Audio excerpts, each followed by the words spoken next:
1 Timothy 4. Now the Spirit speaketh expressly that in the latter times some shall depart from the faith, giving heed to seducing spirits and doctrines of devils, speaking lies in hypocrisy, having their conscience seared with a hot iron. And then shall that wicked be revealed, whom the Lord shall consume with the spirit of his mouth, and shall destroy with the brightness of his coming, even him, whose coming is after the working of Satan with all power and signs and lying wonders, and with all deceivableness of unrighteousness in them that perish, because they received not the love of the truth, that they might be saved. And for this cause God shall send them strong delusion, that they should believe a lie, that they all might be damned who believed not the truth, but had pleasure in unrighteousness.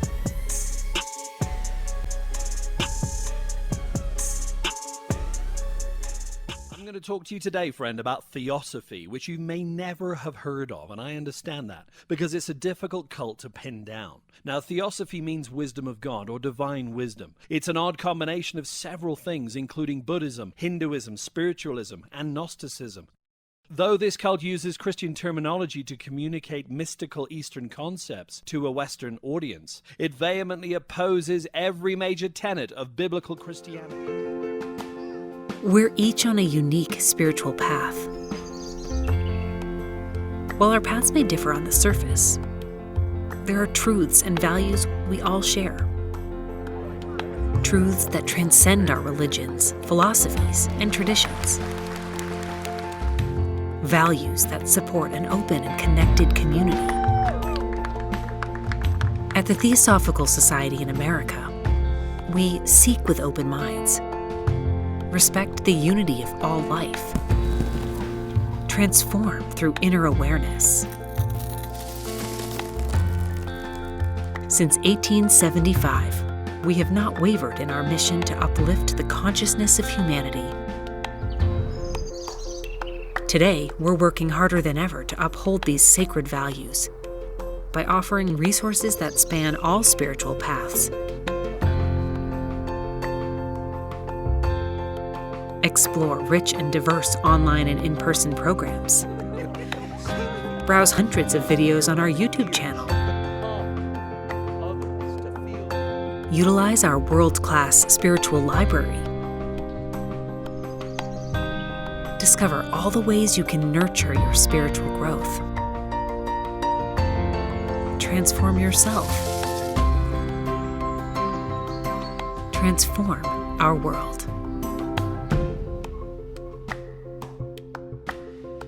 Now, the modern movement of Theosophy began in the 19th century through the efforts of Helena Petrova Blavatsky. She is without doubt the most influential person in the occult sciences of the 19th century. She was born in the Ukraine in 1831 with the name von Hahn Rottenstern and was a very sensitive child, often sleepwalking, and suffered from hallucinations. At an early age, Helena became interested in black magic and the occult, and this lady is now infamous within occult circles. Her mother died when she was 12 years old, and 5 years later in 1848, she married a 48-year-old Tsarist general named Blavatsky. However, she abandoned him after only 3 months of marriage.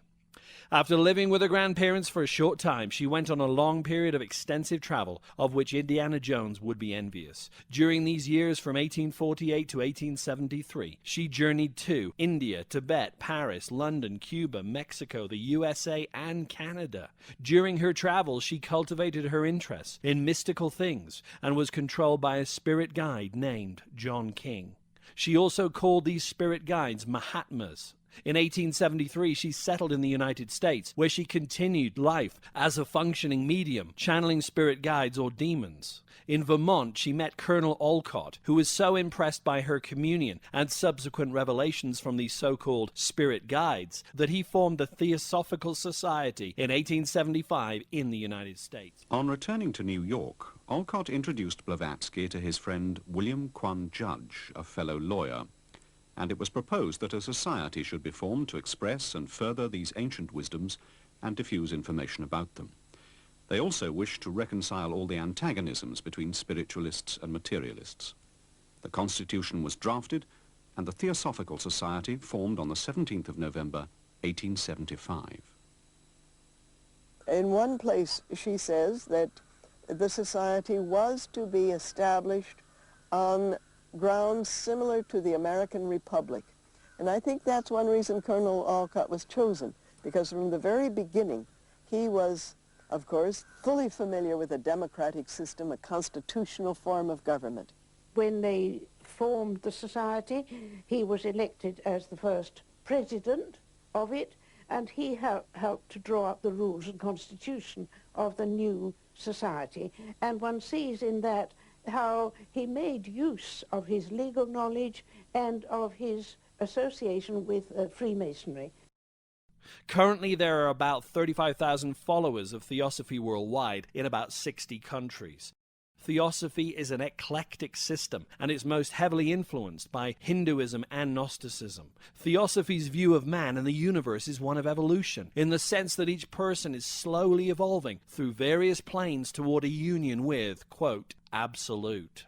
This process requires many cycles of reincarnation before it's reached. As I said before, Hebrews 9:27 makes it very clear that reincarnation is a false teaching, my friend. And it says, and as it is appointed unto man, once to die, but after this the judgment.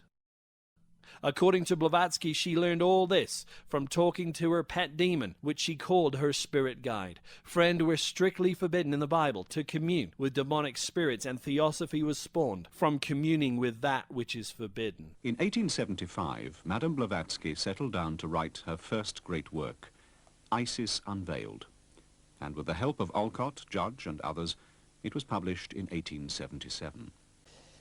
What she did was quite unique in the world of literature.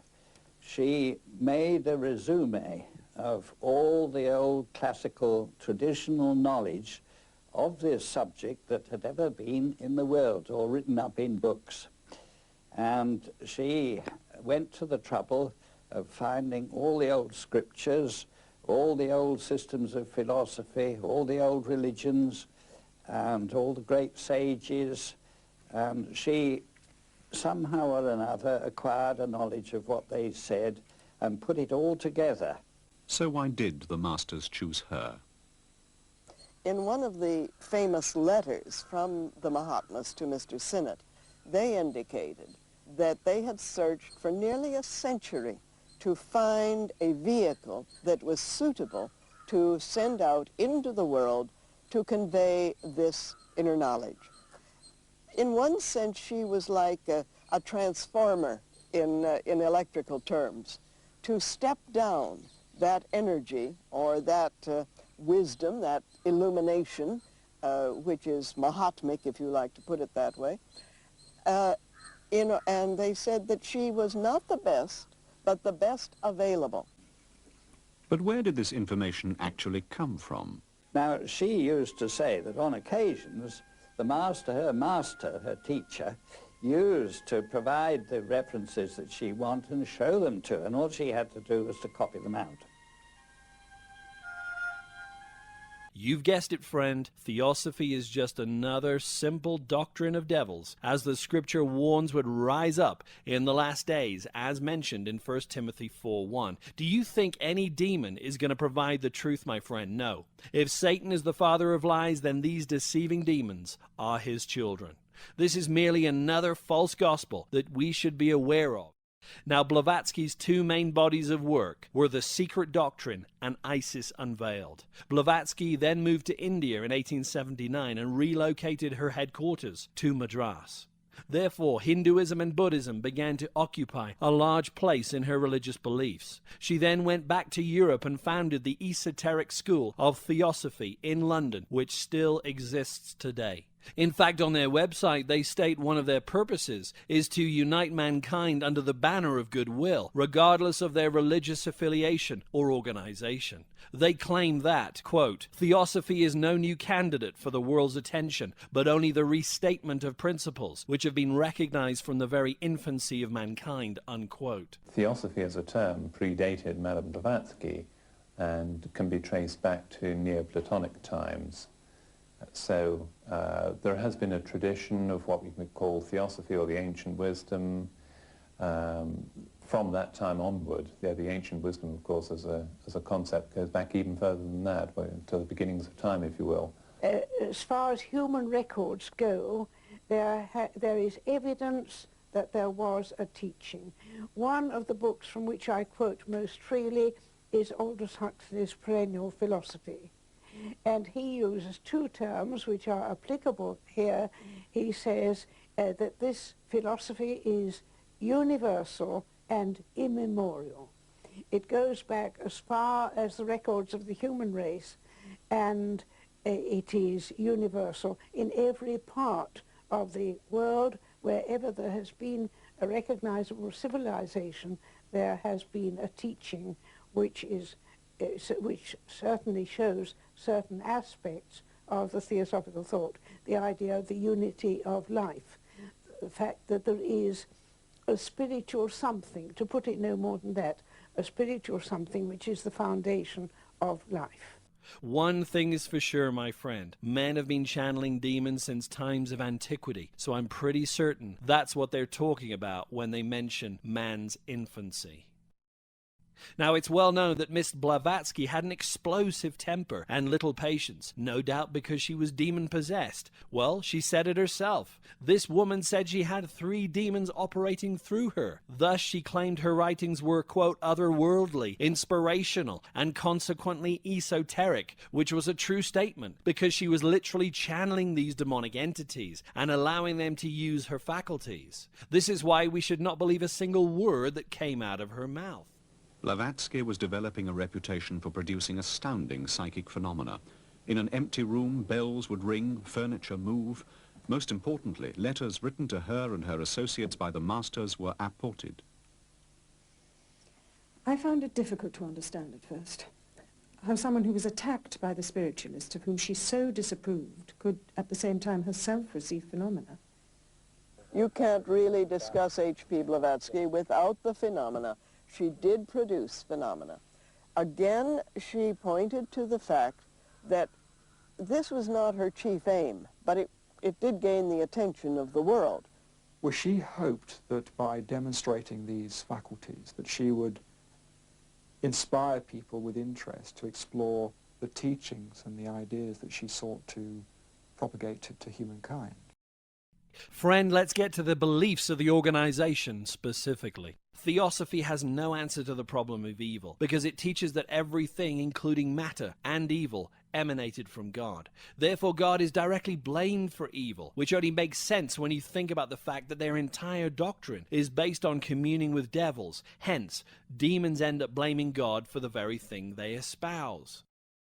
According to them, this evolutionary process of transmigration through reincarnation will move men further from the material level and closer to the spiritual level.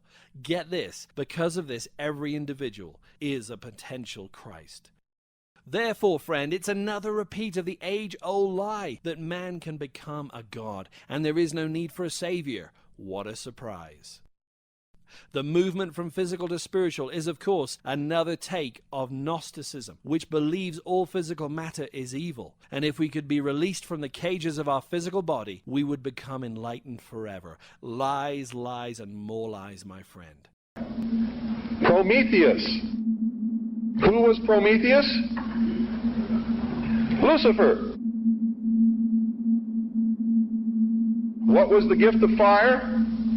Knowledge, intellect. Through the use of intellect, man will conquer the earth, will conquer nature, and will himself become God. It's taught in every Masonic temple in this land. Every secret brotherhood, every secret society, every mystical temple, every occult organization teaches the Luciferian philosophy.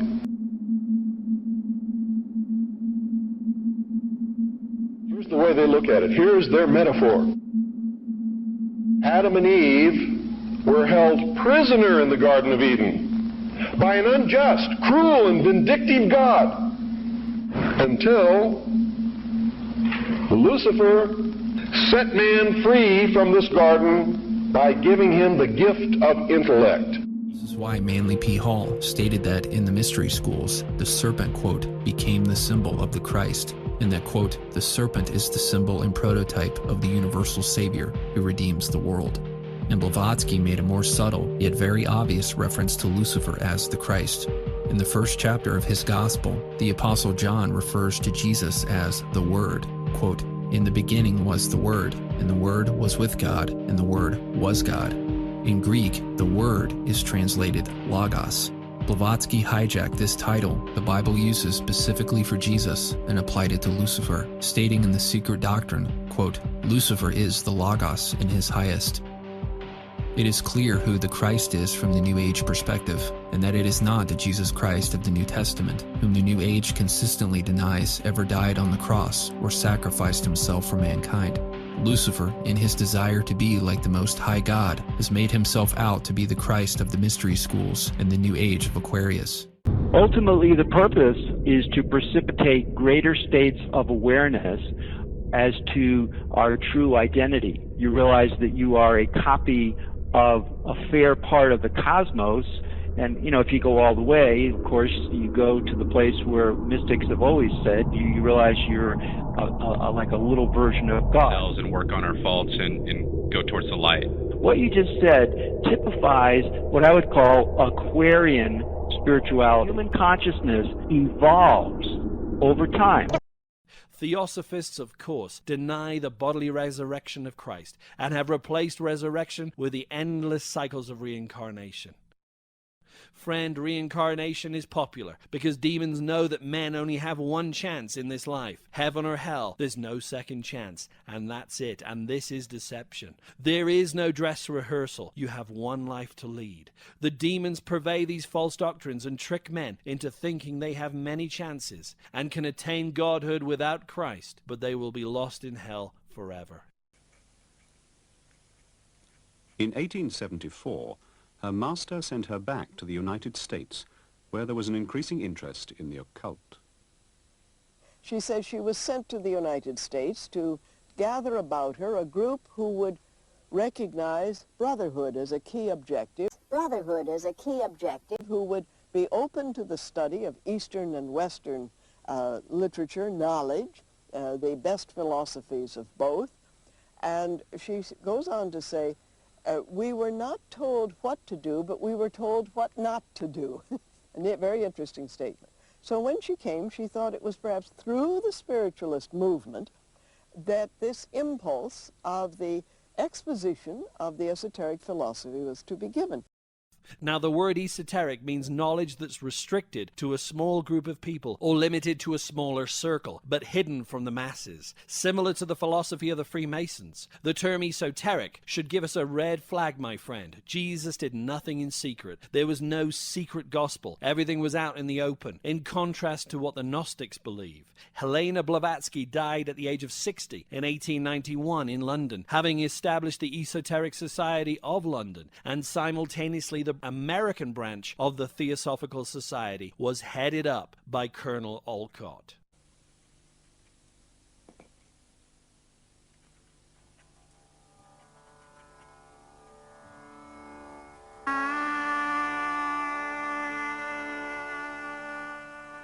The main part of these teachings, these philosophies, was of course Eastern. India, in the late 1870s, was a vast and fascinating world of contradictions, where the ancient East met the Western influences of the British Raj. Blavatsky and Olcott travelled extensively around the subcontinent to promote interest in her great work.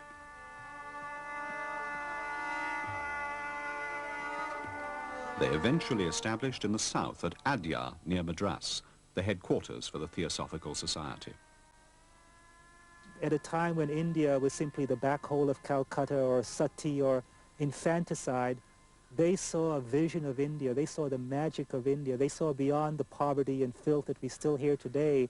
They saw the thing that drew people and still draws people, from the Beatles down to any person who comes today, that magic that still exists in India. And I think this is why the society also still has a headquarters in India, that from here, I think more than anything else, she contributed to the image of India in a remarkable way, in the sense that India, not just the country or locality, but India in the sense of a state of mind.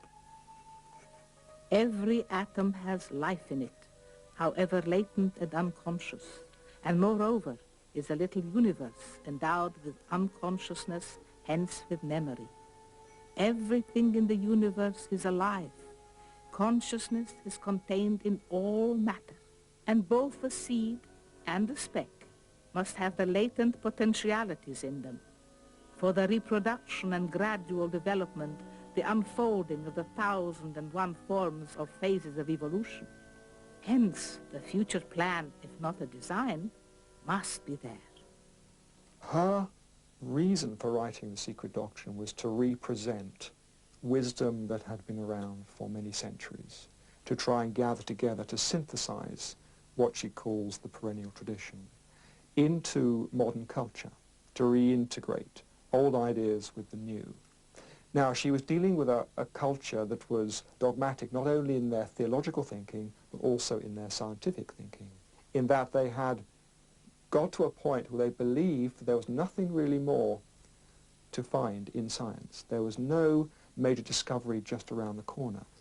The time she was writing The Secret Doctrine in the late 1880s was before the atom had been split, before any of the modern theories of subatomic particles and quantum physics had been expounded at all.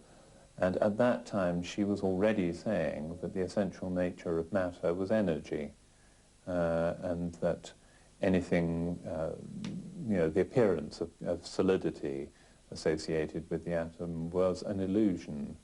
And I think that was entirely prophetic. But when you acknowledge that the atom is divisible, then you can disassemble and re-aggregate matter. And matter and energy being identical, different forms of each other, was a notion that she had and was prevalent to the whole ancient tradition, a notion that was only validated by Einstein's work. So she had a whole set of concepts, not in specific detail, but she knew that the materialistic age was due to end in due course. Cosmologists accept a model of our physical universe which is based on the laws of physics primarily. And although that model is changing and being updated continuously, it is primarily a physical model. Madame Blavatsky would regard the universe primarily from a spiritual point of view. I use spiritual here in the sense of essences and laws and processes, the fact that the universe is a living whole and so forth, and that the physical universe that we now see is an outgrowth, is a final manifestation of those inner spiritual living processes. In my book, The Rebirth of Nature, I show how modern science is now leading us back to a sense of the life of nature. We now see the cosmos as like a developing organism again. It's not like a machine running out of steam. It starts with the Big Bang. It's like the hatching of the cosmic egg. And the cosmos has been growing and developing ever since. Gaia, the Earth, is seen once again as Mother Earth, a living organism. Again, a very ancient view that's come back in a very modern scientific form. Fields and the field theories of science are now reanimating nature, giving a sense, again, of the invisible organizing principles of the world. And through the theory of chaos, we've now, and quantum indeterminism, we've now recovered a sense of the spontaneity and freedom of nature. And through the evolutionary theories of Darwin and now of cosmic evolution, we have a sense of creativity in all nature. This is nothing like the old mechanical clockwork universe of the 17th century. It's more like the old ideas of a living world. And of course, theosophical thinking, like all traditional thinking, is based on the idea of a living cosmos, not on the idea of a dead machine. So there's a curious way in which modern science is transcending the mechanistic worldview and leading us back to a sense of living nature. It's interesting to compare two descriptions of the cosmos, one given by Blavatsky in The Secret Doctrine, and the other given by Robert Jastrow, who was director of the Institute of Space Studies. I quote from his book, Picture the radiant splendor of the moment of creation. Suddenly a world of pure energy flashes into being. Unimaginable brightness fills the universe. Now compare this with a statement made by Blavatsky in The Secret Doctrine. Darkness radiates light, and behold, unparalleled refulgent glory, bright space, son of dark space. So here she was painting a picture of the beginnings of the cosmos, which we find direct parallels with modern literary scenarios of the coming into being of our cosmos. And yes, I suppose the ecological framework is one way in which that is being worked out. But that is one facet alone of a much wider process. And Blavatsky, in her times, tried to draw man to investigate that potential, to lead him out of the highly materialistic framework in which he was in, what the Hindus call the Kali Yuga, the age of materialism, into the golden age where man may realize his nature, may employ that harmoniously with other forms of life. And indeed, again, Hindu calls this the golden age. She was the grandmother of the New Age movement. And on a global scale, humanity has been in a state of spiritual galoot for 6,000 years. Now, they bring up this 6,000 years over and over and over, especially when they're talking about what I pointed out earlier, are they saying the consumerist society? They are tying those together, and that's very interesting to me. So they are saying we've been in this state of evil imprisonment for that long, but we know that's not true, because we know that Jesus came and died on the cross and was resurrected so that we may be reconciled to God. Blavatsky, in her times, tried to draw man to investigate that potential, to lead him out of the highly materialistic framework in which he was in, what the Hindus call the Kali Yuga, the age of materialism, into the golden age where man may realize his nature.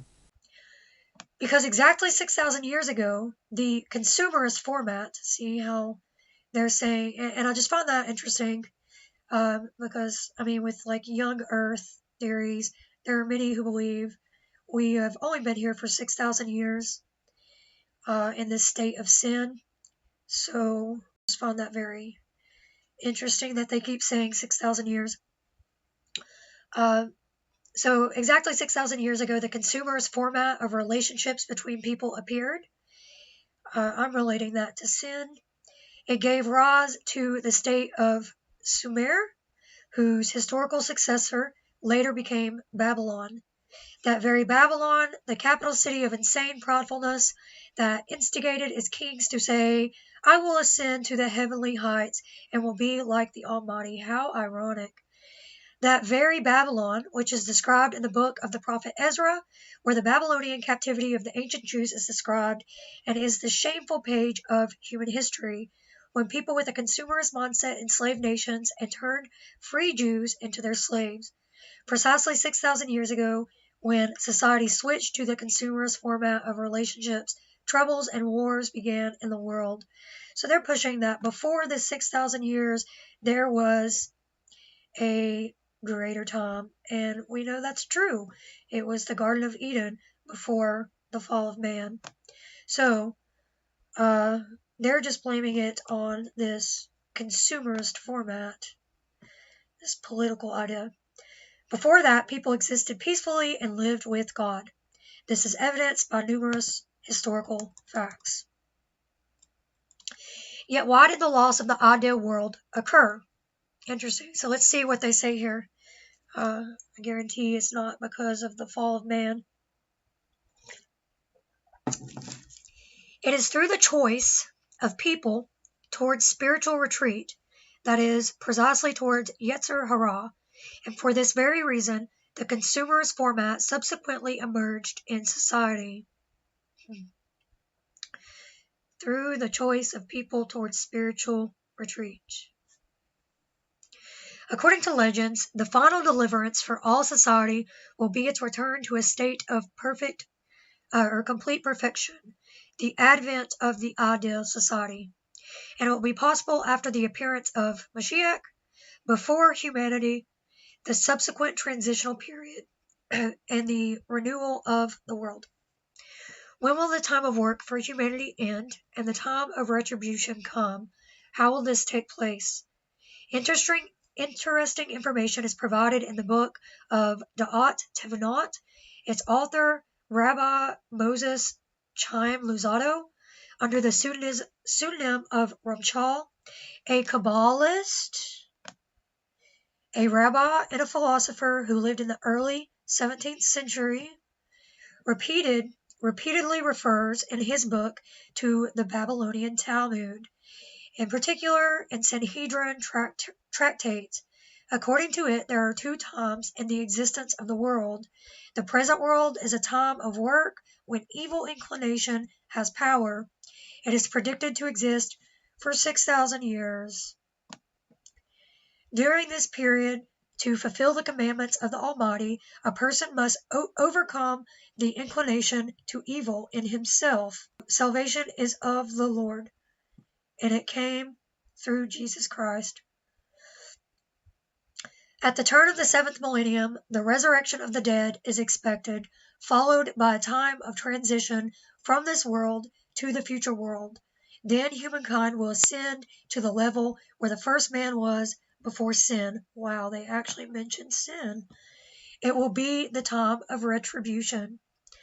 The 6th millennium is considered within the time frame of 5001 to 6000. Now, it's interesting that they are bringing chronology into this because there are so many different chronologies in our world, and who knows what chronology this Jewish rabbi, this Kabbalist, is basing this off of. It is interesting that according to the Jewish calendar, the end of the 6th millennium is now. According to the Jewish calendar, we are 5,781 to 5,782. It is a coincidence that the consumerist format dominating society today has also existed for 6,000 years and is coming to an end. What is also, or is it a coincidence? What is also interesting is that the consumerist format is actually the consequence of the dominance of evil nature. There it is. Evil actions and low bestiality in people. A short excerpt from the book of Da'at Tevanot. They sages have said further about the 7,000th year. What do the righteous do? The Holy One, blessed be He, fashions wings for them, and they hover above the waters, as it is written, Isaiah 40:31.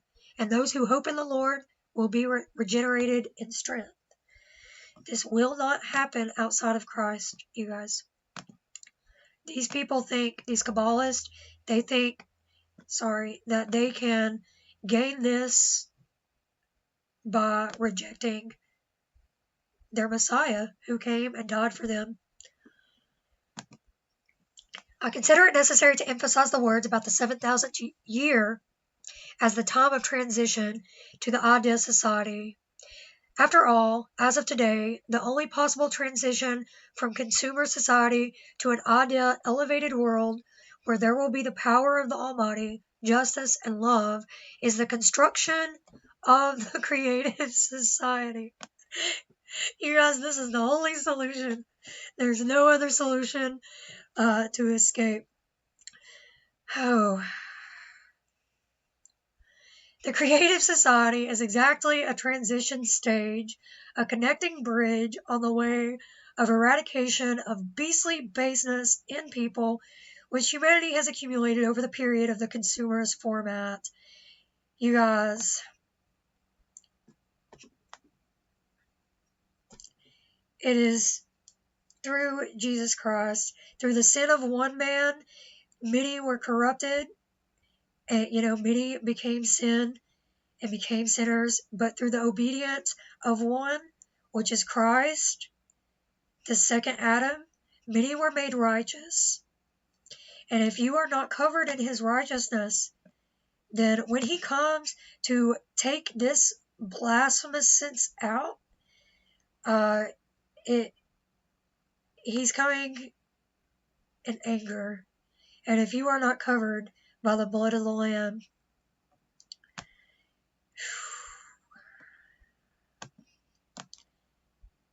those who suppress the truth in unrighteousness and those who approve of this wicked world order where anyone can do as they please and you cannot speak against The it. 20th century was the era of materialism, where pure science was supposed to lead us into a utopia. What actually took place was totalitarianism on a scale that humanity had never seen. This was part of a deliberate push towards religio-political world order, where an elite cabal would rule like gods. It's impossible to grasp this unless you have some level of understanding in the occult, and at the very heart of this terrible ideology is evolution. Something I've covered previously tying into this topic is Albert Pike's letter about 3 world wars. Pike was a Grand Master Freemason and a Confederate officer in the United States Civil War. The letter explains that 3 world wars would usher in a Luciferian world order by creating the necessary conditions for a rise in atheism and nihilism. This would then cause the growth of totalitarian ideologies such as communism and fascism, where the ultimate aim was to destroy Christianity and create a one-world government. A major part of this objective would be making people desperate enough to accept order out of chaos, like the birth of the mythical phoenix from the flames, also an esoteric occult symbol adopted by Freemasonry. People pushing this downright evil agenda are adherents of ancient mystery religions. These occultists believe in evolution of humanity to that of gods. Their entire belief system is an inversion of the Garden of Eden, where the serpent actually helped Adam and Eve to escape the control of an evil god, who wanted to keep humanity enslaved to his will. They therefore see Lucifer as a liberator that fought against God and helped humanity become enlightened. There are many different traditions that adopt the evolution of the spirit in this fashion, and science has become a means to gradually initiate the masses into accepting such dogma. What's very revealing about this is that evolution as a theory has led to a growth in nihilism and atheism, but is now causing a growth in New Age Luciferianism, just like Pike's letter describes.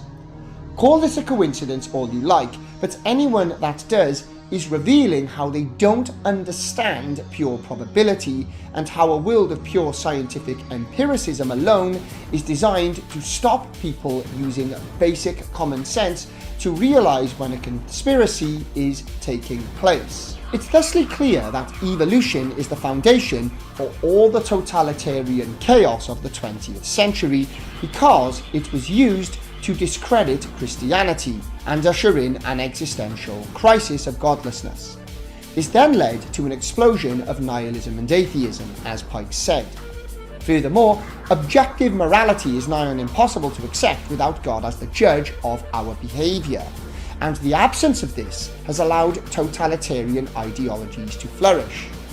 It should be very obvious then that evolution is the originator of all this chaos, but not only that, it's deceptively pushed on the masses through pseudoscience, and the end goal of this pseudoscience is Luciferianism as an ideology.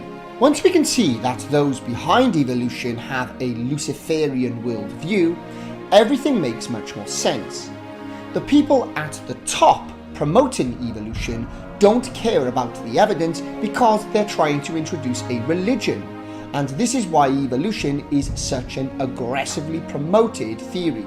Era of uncovering the Almighty through knowledge and comprehension. This is Gnosticism. Blavatsky, in her times, tried to draw man to investigate that potential. In the aforesaid book, the ought to not 5 conditions of the world are mentioned. Among these 5 conditions, Judaists note that our world is in the 2nd condition because the Jewish people have not seen Mashiach yet. Hence, in understanding of Judaists, the present-day era is a period prior to the disclosure and action of Mashiach. because they missed when he first came to the scene. The next conditions of the world already reveal what the world will be like when the deliverer is disclosed and how people will explore it. The book says that the process will precisely occur in a practical way by means of comprehension and knowledge. And without any doubt, this relates to the fourth condition of the world. The next, fifth condition is a period of purification and elevation of the essence of a human and humankind, which is going to be creative society. Extract from this Kabbalist book. The fourth condition is God's being revealed to all of his creation by the way of knowledge and conceptualization. God revealed himself through Jesus Christ. Not by wonders, but by God's glory being seen and attained through an abundance of knowledge, but it shall be confirmed through knowledge and perception, as in the case with all the prophets and all of the angels who recognize God through their power of perception. This is the reason for the fall, you guys. Seeking knowledge. And this is a clear, true knowledge which is not subject to any doubts, so that belief will not depend upon wonders, a state in which some doubt concerning the wonders breeds confusion in the belief itself, but the knowledge will be clear, the result of vision and perception, and not subject to any doubt whatsoever.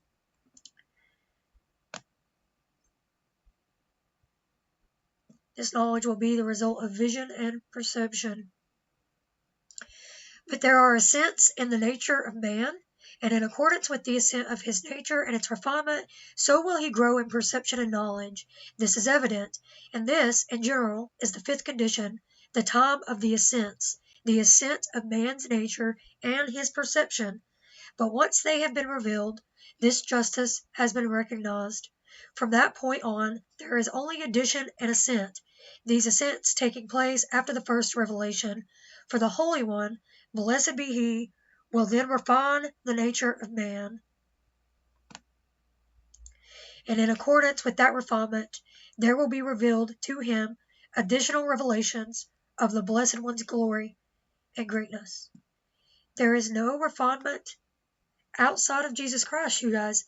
It is through Jesus and through suffering unto obedience as Jesus did that we are refined. And the only revelation we're going to be given is what's written in that book already for us. Okay? Who he is and what he did for us on the cross and how he has reconciled us. And we will, we're given these deep things of the Spirit, as Paul calls them. But these are all things that come from the Word of God, and they come through Christ, and it's all about Jesus. It all brings glory to him. If we carefully read the foregoing information and compare it to what is happening nowadays, we observe that this cognition occurs precisely as it is said in the description of the fourth condition, an opportunity for a human being to approach the Almighty by means of knowledge and comprehension. Today, every person has an opportunity to elevate himself to the fifth condition without mediators, residing in a personal connection with the Lord. Christ is our mediator.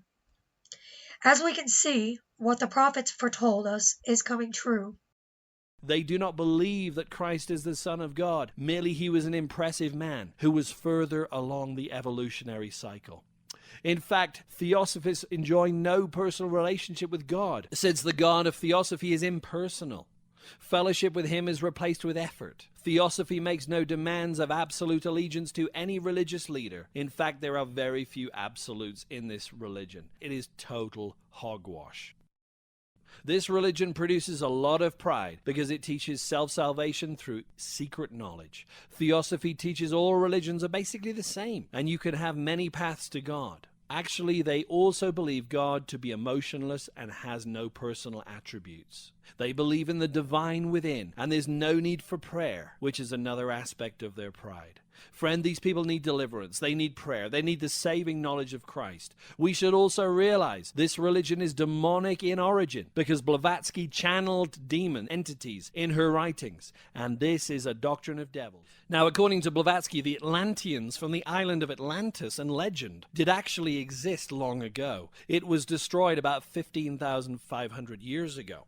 According to Blavatsky, Atlantis was a large continent that was destroyed in a cataclysmic deluge. Sound familiar? It's possible that Atlantis could have been the continent before the flood of Noah, but was later destroyed due to this flood. Of course, we cannot trust anything the demons tell us through another person, however, and so this is mere hearsay.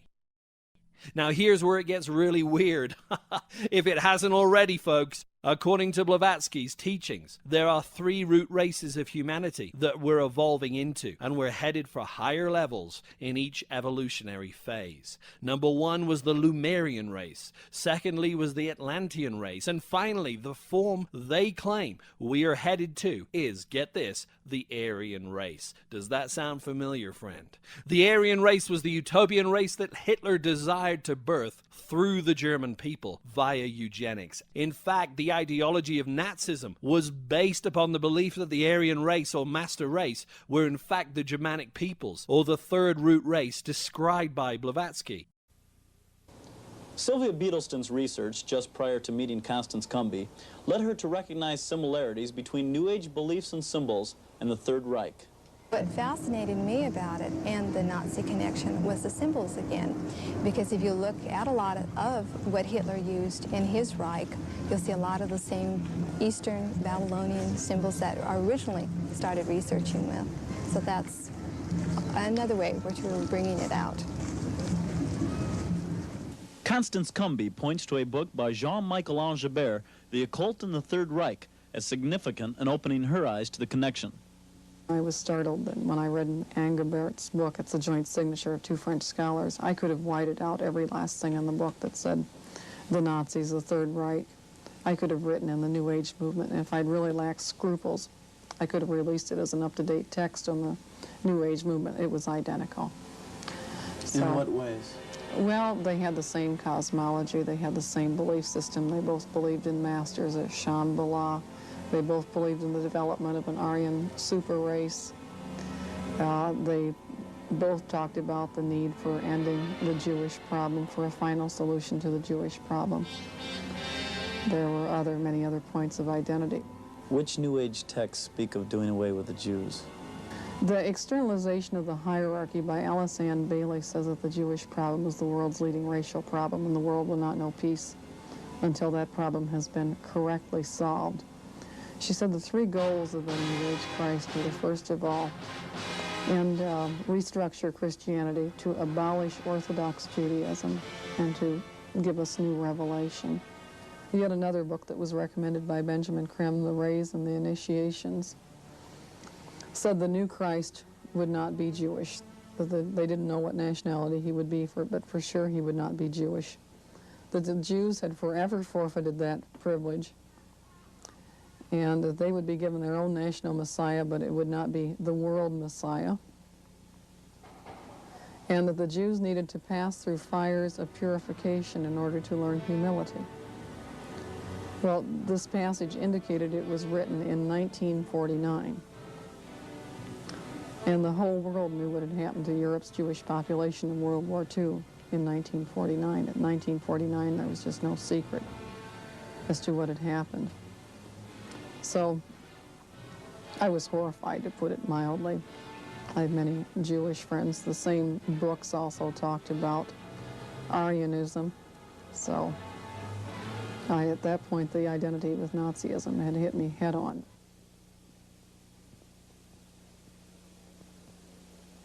I think it's very well documented that it was a revival of occultism, of Eastern mysticism in Nazi Germany, or pre-Nazi Germany, that prepared the way for Hitler. And I believe in the same way the New Age movement is preparing us for a much larger figure than Hitler.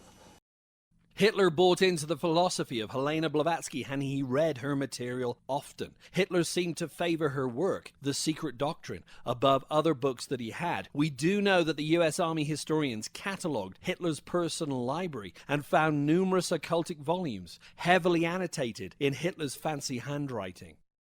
Among the books was one that Hitler often kept by his bedside, and it was called, you guessed it, The Secret Doctrine by Blavatsky. Legend has it that Hitler kept a copy of this occultic staple by his bedside ever since being introduced to its teachings by Dietrich Eckart.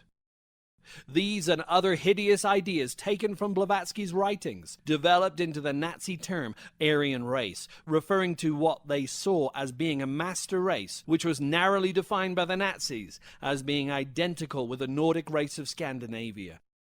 Friend, you have to realize the totalitarian tyranny that Hitler wanted to unleash upon the world was rooted in occultism, and Hitler was a practicing occultist. Not many people are aware of this. Hitler even joined the Vril Society. Vril was supposedly the language spoken by the Atlanteans, according to the English writer Lord Bulwer Lytton, who named the society. Vril was the power that woke up man's dormant ability to become a superhuman, or the Übermensch. Hitler was also a member of the Thule Society, which was entrenched in theosophical teachings. The Thule Society was formed in about 1914 and grew to over 1,500 members. Its membership was varied. It included the wealthy, judges, lawyers, police, professors, scientists, physicians, and businessmen, as do esoteric societies of today. Nothing has changed there. The occultic Thule Society was named after the mythical Hyperborean Aryan culture that's alleged to have originated in northwestern Norway sometime before the dawn of history. I talked about Helena Petrovna Blavatsky's theosophical concept of root races, and for the remainder of this video I want to expand on this significant example of Luciferian evolutionary doctrine. According to conventional thinking, the Homo genus that human beings evolved from first appeared about 2 to 3 million years ago, while modern humans appeared about 200,000 years ago. But to be clear, I don't put much onus on these timelines because they're very fluid. Theosophists state that there are 7 root races dating back billions of years. For each root race there are 7 subraces, and for each subrace there are 7 branch races. Human beings are the 5th subrace of the 5th root race. But before I talk more about this, let me elaborate on the root races that led to modern humans, which will further help us to understand evolutionary ideology. Bear in mind that this is A, based on myth, and B, far too vast to cover comprehensively. The first root race was the Polarians, a golden-yellow, semi-ethereal race that split asexually like amoebas, gradually being absorbed into their progeny. They didn't know war or desire and communicated telepathically. Polarians could assume the shape of other animals and lived during a time when the planet was still cooling. While many Polarians would die off as fear of attachment to the physical form grew, others helped the next root race manifest.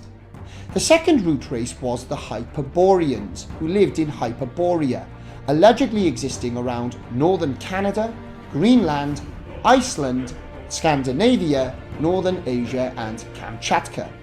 During this period, the climate was tropical because the Earth hadn't developed axial tilt. The Hyperboreans were a giant, asexual and telepathic race that reproduced by budding, much like plants. Less is said about the subraces of the Polarians and Hyperboreans because they existed so long ago, but it's claimed the Hyperboreans were destroyed by the harsh environment during the early Earth cycle. The third root race, the Lemurians, was a black race that lived in Lemuria. This was a large part of what is now the Indian Ocean, including Australia and extending into the South Pacific Ocean, its last remnants being in the Australian continent, the island of New Guinea, and the island of Madagascar. This race is said to have existed around 34 million years ago, and were much larger than humans. It was the first time that a race divided into two sexes, the initial 3 subraces of Lemurians reproducing by laying eggs, the 4th reproducing exactly like humans. Lemurians were destroyed by the corruption of dark magic, when many Lemurians adopted the left-hand path. The 4th root race was the legendary Atlantean people, whose civilization sank to the bottom of the sea.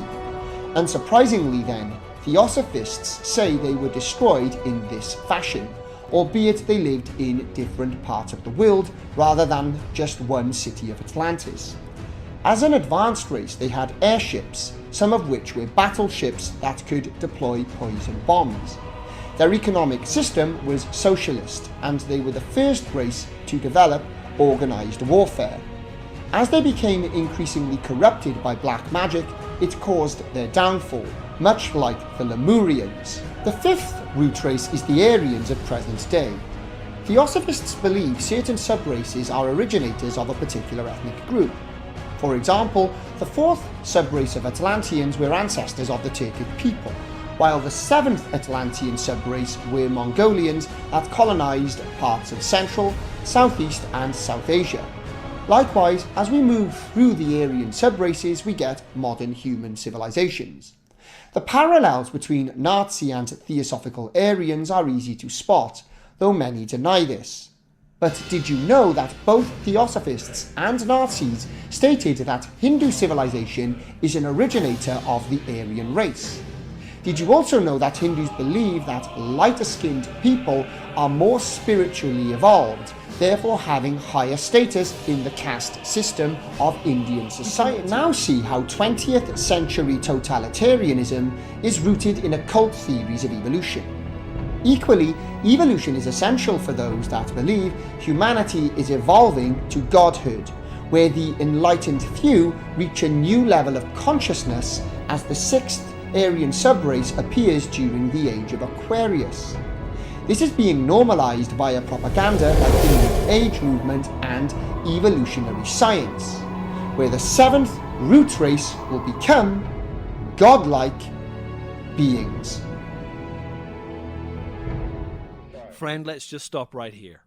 Have you ever heard such total nonsense in all your life? Some of the claptrap that is concocted in the minds of men and demons is just fantastical, to say the least. But we have to realize that not only did Adolf Hitler try to unleash hell on earth, he was actively communicating with the occupants of hell, namely the devil and demon forces. These spirits were the source of these outlandish and erroneous false teachings to begin with.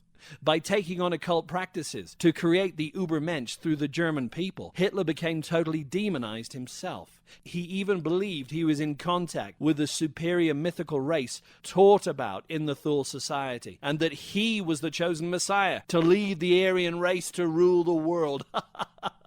Whatever, dude. They have healed also the hurt of the daughter of my people slightly, saying, peace, peace, when there is no peace. Were they ashamed when they had committed abomination? Nay, they were not at all ashamed, neither could they blush. Therefore they shall fall among them that fall. At the time that I visit them, they shall be cast down, saith the Lord. For when they shall say peace and safety, then sudden destruction cometh upon them, as travail upon a woman with child, and they shall not escape.